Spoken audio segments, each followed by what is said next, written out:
So Corey is from Richmond, but he is joining us from a couple of months on the road, based in Thailand. So we were hoping you could tell us what's happening globally in fintech. What are the hot innovations, and what should U.S. founders be looking at on an international scale? That's a great question. And yes, great to be back, great to be home. Having my sort of global vantage point, one of the things I would say that I've noticed that distinguishes, let's say, the Southeast Asia market, and you have 4 or 5 different countries all within 30-minute to 40-minute flight. So if you're a founder in Southeast Asia, let's take Thailand, from the day you launch, you're thinking about Singapore, you're thinking about Malaysia, you're thinking about potentially Tokyo as another major hub. And so what that means from an on-the-ground blocking and tackling perspective is that oftentimes your local founders are looking at go-to-market launch from 3 to 4 different regulatory regime perspectives at the same time. And one of the benefits of that is basically, to the discussions earlier about the complexity and the different rules that are required, you basically have to build your business thinking about all of these sorts of compliance complexities. What tends to happen in that region is that kind of look to the Singapores and the Thailands, and the reason being that in most countries outside of the US, a central bank is going to be or have a large say in the regulation of financial services technology, so fintech. So a perfect example of that will be a company called Grab, which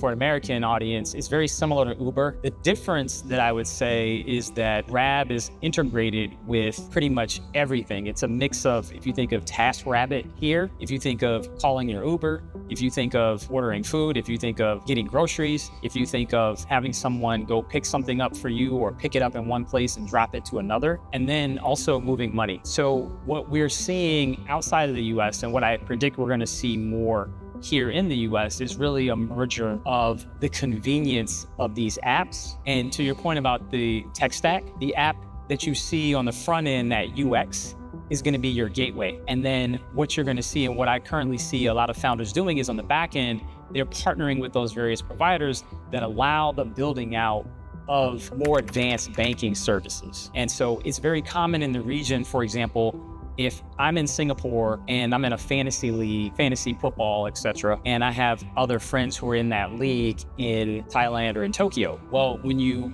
have to put in your kitty to get the league going, you can just pay each other via an international payment network that's set up between those banks. It's very similar to like a Zelle structure here. The difference being it's all QR codes between phones. So it's seamless, and it doesn't matter if you are a street level hawker or a corporate worker. You have the access to the same tech stack. And so I think we're going to see much more of that progress towards like the democratization of it.